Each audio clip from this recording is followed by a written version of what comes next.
Titanic, brytyjski transatlantyk typu Olympic zbudowany w 1911 roku, uchodził za statek niezatapialny. Posiadał 16 wodoszczelnych grodzi i luksusowe wyposażenie, co czyniło go szczytem technologii i inżynierii tamtych czasów. 10 kwietnia 1912 roku Titanic wyruszył w swój dziewiczy rejs z Southampton do Nowego Jorku. Na pokładzie znajdowało się około 2224 pasażerów i członków załogi. W nocy z 14 na 15 kwietnia statek zderzył się z górą lodową na północnym Atlantyku. Zderzenie uszkodziło poszycie kadłuba i spowodowało zalanie 6 przedziałów wodoszczelnych. Titanic posiadał jedynie 20 szalup ratunkowych, co wystarczało na uratowanie jedynie 1178 osób. W obliczu tragedii priorytet w ewakuacji nadano kobietom i dzieciom. Statek tonął przez około 2 godziny i 40 minut. Wśród pasażerów i załogi panowała panika i chaos. Wielu ludzi zginęło w lodowatej wodzie. Około 4:10 nad ranem 15 kwietnia statek Carpathia dotarł na miejsce katastrofy i uratował 705 rozbitków. Katastrofa Titanica stała się symbolem tragedii i zaniedbań. Zdarzenie to doprowadziło do zmian w przepisach bezpieczeństwa morskiego, między innymi dotyczących obowiązkowej liczby szalup ratunkowych na statkach. Katastrofa Titanica była jedną z największych katastrof morskich w historii. Zdarzenie to miało ogromny wpływ na bezpieczeństwo żeglugi i na zawsze pozostanie w pamięci zbiorowej. A teraz serdecznie zapraszam do wysłuchania tych autentycznych, unikalnych rozmów z 3 osobami, które opowiedziały swoje niesamowite historie o uratowaniu z tonącego statku.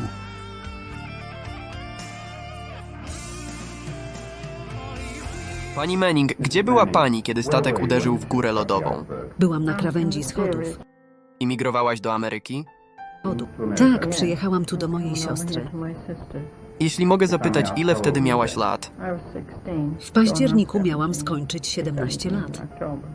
Kiedy po raz pierwszy zdałaś sobie sprawę, jak poważny był ten problem? Och, nie zorientowałam się, dopóki nie dotarłam do tego kraju. Myślałam, że to część tej podróży, mówię ci prawdę. Nie zdawałam sobie sprawy, że istnieje jakieś niebezpieczeństwo. Nie zdawałeś sobie sprawy, że było to jakiekolwiek niebezpieczeństwo. Nie. Myślałam, że dotarcie tutaj było dość trudne, ale tak naprawdę nie sądziłam, że jest aż tak źle aż do czasu. Kiedy zadzwonił alarm, co się stało? Cóż, w tym czasie spałam i pomyślałam, że statek zacumował. Więc pomyślałam, że jesteśmy tutaj w Ameryce. Wtedy wyszłam na pokład i próbowaliśmy zejść na dół. Tam na pokładzie był kawałek lodu i pomyślałam, że jak go zdejmą, to wszystko będzie w porządku. I położymy się z powrotem do spania. Jak uciekłaś? No cóż, staliśmy na pokładzie 3. klasy, tak to nazwaliśmy i wtedy nie mogliśmy dostać się na drugi. No i oczywiście był tam z nami jeden mężczyzna, który był naszym aniołem stróżem i on powiedział: na litość boską niech kobiety wejdą na górę. Więc wstałam. I wtedy się zorientowałaś, a potem wsiadłaś na łódź ratunkową. Musiałam iść do 1. klasy. Łodzie ratunkowe schodziły tylko z 1. klasy. Był tam mężczyzna na 2. pokładzie, który powiedział, żebym wspięła się na jego ramię i je przeskoczyła, no i wtedy się dostałam. Myślę, że to była ostatnia łódź, która wypływała. I wsiadłaś, Bardziej pozwolili mi wejść, bo na łodzi było już zbyt wielu. ale ty wsiadłaś do łodzi? Kiedy powiedziałam mężczyźnie, że chciałabym iść z moją siostrą, ponieważ byłyśmy razem i myślałam, że on to zrozumie, ponieważ nie chciałam jej przegapić w tłumie. Naprawdę nie myślałam, że to jakieś wielkie niebezpieczeństwo, ale bałam się, że ją przegapię. Czy widziałaś, jak statek tonie? O tak, patrzyłam jak tonie, kiedy byliśmy na łodzi ratunkowej, ponieważ byliśmy na niej przez 9 godzin. A następnie, który statek cię uratował? Pojemny. Herbert odebrał nas wcześnie rano, około 9 lub coś w tym stylu z rana.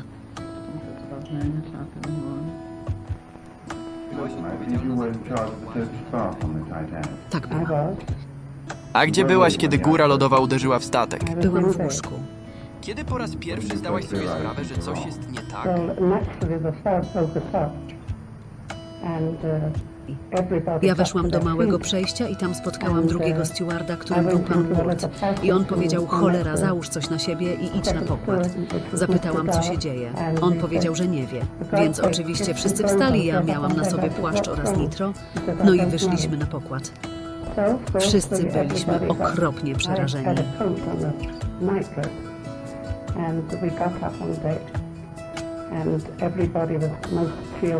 Kiedy po raz pierwszy zdałaś sobie sprawę, jak poważna była sytuacja?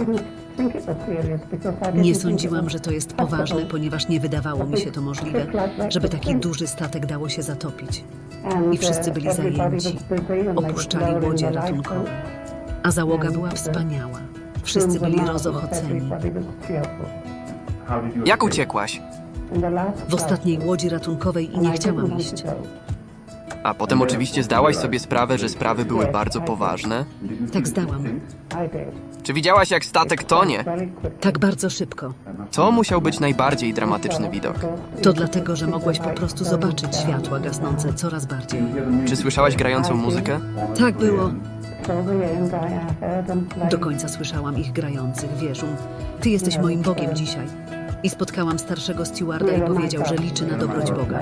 Ale niósł dziecko, więc wzięłam to dziecko, a potem, kiedy opuścili ostatnią łódź ratunkową, ja nie chciałam iść. Wtedy powiedzieli, że jeden z innych stewardów, pana Witta, pomagał Lauren i pan Murdoch, który był głównym sierżantem, krzyczał. I my krzyczeliśmy na zewnątrz. Dziewczęta, dzieci i kobiety pierwsze. Byli cudowni.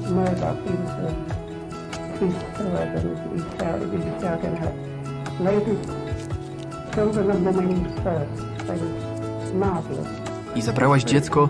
Wzięłam dziecko i nie chciałam iść, więc powiedzieli, no dawaj. I zeszłam na ostatnią łódź ratunkową i tam byłam.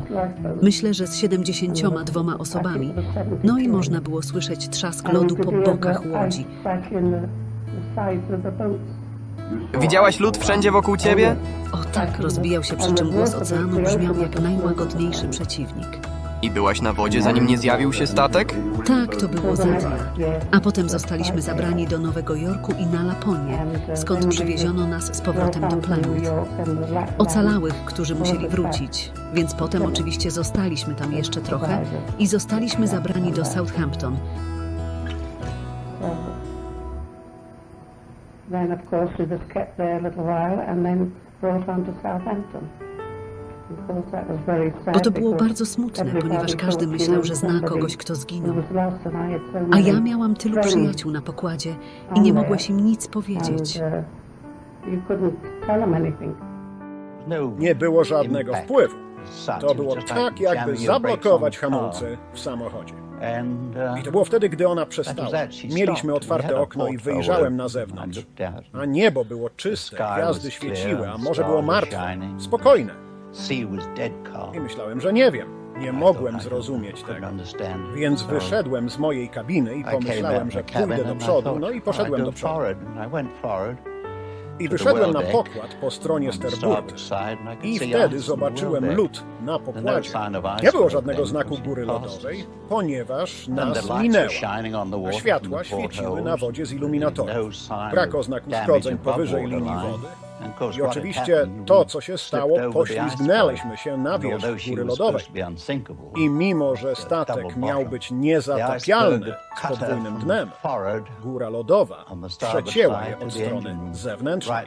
Po stronie sterburty do maszynowni, prosto przez 2 dna i mieliśmy rozkaz wyprowadzić łodzie ratunkowe na zewnątrz.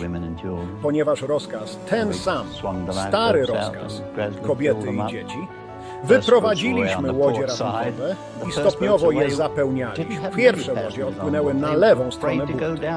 Pierwsze łodzie, które odpłynęły, nie miały wielu pasażerów na nabrzeżu, bo bali się zejść. Było tam 70-stopniowe opadanie do wody i nie sądzili, że ona zatonie.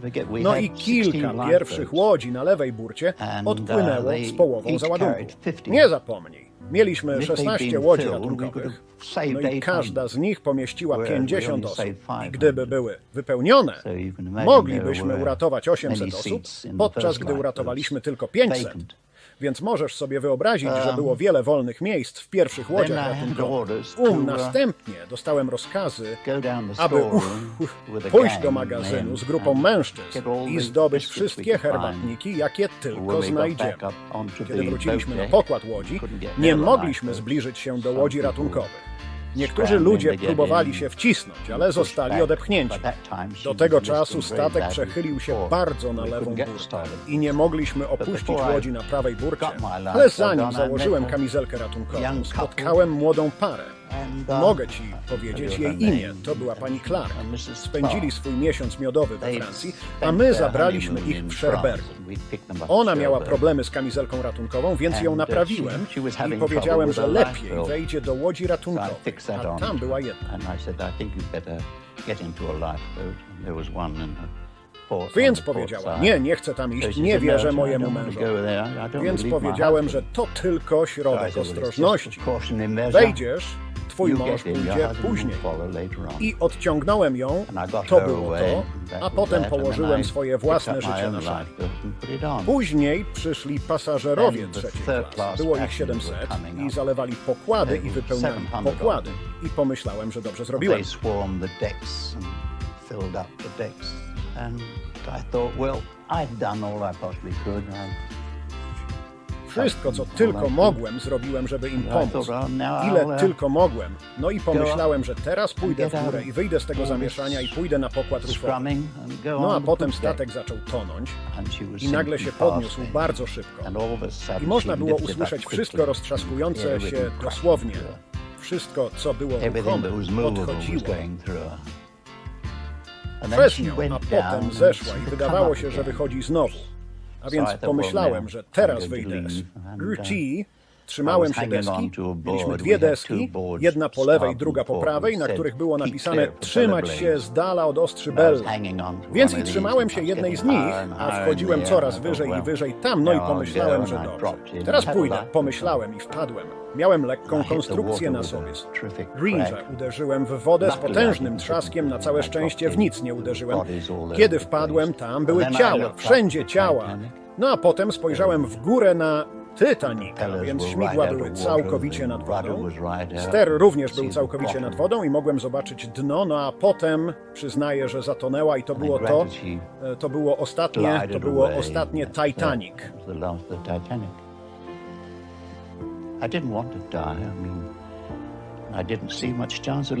Co ja chciałem umrzeć?